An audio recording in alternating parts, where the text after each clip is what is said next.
Salut tout le monde. Aujourd'hui, on va parler communication. Je vais vous parler de l'énonciation. On va voir grâce à la vidéo d'aujourd'hui qu'est-ce que ça veut dire l'énonciation, quels sont les indices d'énonciation, qu'est-ce qu'un énoncé, comment détecter l'énonciateur et surtout quels sont les éléments qui constituent la situation d'énonciation. Commençons par le mot-clé d'aujourd'hui. Il s'agit de l'énonciation. L'énonciation est l'acte de produire un énoncé. Un énoncé est généralement une phrase produite à l'oral ou à l'écrit. Voilà, on va schématiser. L'énonciation est l'action de produire un énoncé. Ça peut être une énonciation écrite, comme lorsque vous écrivez une lettre, un message ou un mail, ou une énonciation orale, lorsque vous participez dans un dialogue, vous émettez un appel ou lorsque vous faites un entretien. Alors que l'énoncé est généralement une phrase produite à l'oral ou à l'écrit par une personne qu'on appelle l'émetteur ou l'énonciateur. C'est donc celui qui parle ou qui écrit. Cet énoncé s'adresse à quelqu'un que l'on appelle le récepteur. Bref, voilà l'élément qui constitue une situation d'énonciation. Il y a celui qui parle, qu'on appelle émetteur. Il y a celui à qui on parle, qu'on appelle récepteur.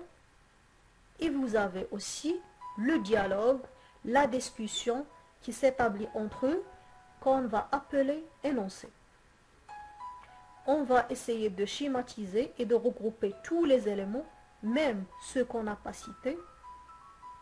Le premier élément qui constitue la situation d'énonciation est l'émetteur ou le locuteur. Il s'adresse à un récepteur ou à un interlocuteur. Alors, il y a entre eux une énonciation. Lorsqu'on parle, on produit un message ou un énoncé. Ce message peut être écrit ou oral. Alors, il y a qui parle, celui à qui on parle, il y a le sujet de la discussion, de quoi parler ou pourquoi on parle. Lorsqu'on produit le message, il doit avoir un lieu et un temps. Bref, voilà les éléments d'une situation de communication ou d'une situation d'énonciation. Passons maintenant pour voir les indices d'énonciation. On va se baser sur l'exemple suivant. Je serai demain devant ta porte, c'est sûr, dit Amine à son ami. Alors vous allez remarquer que la phrase est un énoncé parce que vous avez une situation de communication. C'est Amine qui parle à son ami. Alors que si on donne la phrase sans situation d'énonciation, il s'agit d'une phrase tout simplement, mais non pas d'un énoncé. J'ai déjà souligné les indices d'énonciation au préalable. On va essayer maintenant de les nommer. Alors voilà le premier indice. Le premier indice d'énonciation, ce sont les pronoms personnels qui réfèrent l'interlocuteur et le locuteur. Je présente ici celui qui parle, l'énonciateur. Vous avez aussi les temps verbaux qui nous aident à déterminer l'ancrage temporel. Alors l'énoncé par exemple, il se réalisera au futur. Vous avez aussi l'adverbe demain, les indicateurs temporels, devant la porte qui indique ici le lieu. Vous pouvez avoir aussi les adjectifs possessifs qui déterminent bien sûr celui qui parle et celui à qui on parle. Vous pouvez avoir aussi les modalisateurs. Bien sûr, c'est l'objet de la leçon prochaine. On va essayer de parler de la modalisation. Alors bref, les indices de l'énonciation sont tous les éléments ou les déictiques qui nous informent sur celui qui parle, celui à qui on parle, le temps, le lieu ou les expressions qui représentent le point de vue de celui qui parle, ce qu'on appelle les modalisateurs. On va passer maintenant pour voir l'application. La situation de communication est toujours liée à un énoncé. Alors, dans la situation d'énonciation, on doit répondre à ces questions. Qui parle? À qui parle-t-il? De quoi parle-t-il? Quand et où? Alors que dans l'énoncé, on doit donner la phrase qui a été énoncée dans le dialogue ou dans la lettre, par exemple.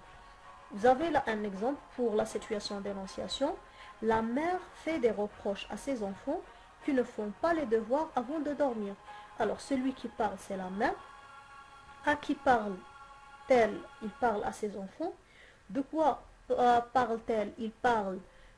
Alors, la mère fait des reproches à ses enfants qui ne font pas leurs devoirs.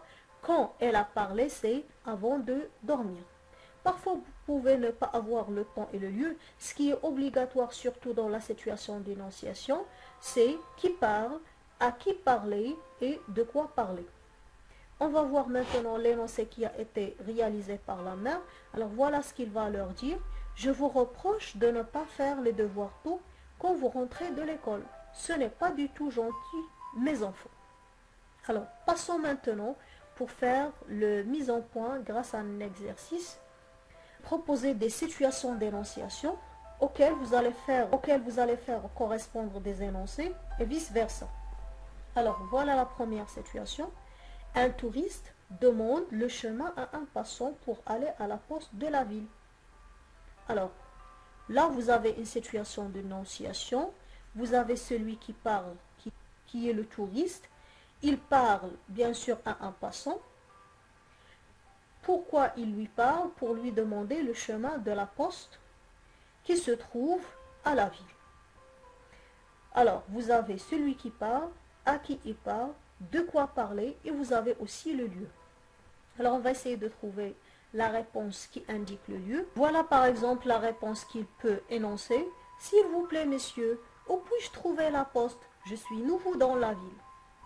On va passer maintenant à l'exemple suivant, dans lequel cette fois j'ai donné l'énoncé. Je te félicite pour ce travail vraiment réussi. Bravo mon fils, je suis fier de toi. Dans l'énoncé, vous allez trouver les indices d'énonciation. Vous avez je, qui parle avec un tu. Vous avez bien sûr le sujet, c'est féliciter. Et vous avez aussi des modalisateurs qui montrent la relation entre l'expéditeur ou entre l'émetteur et le récepteur.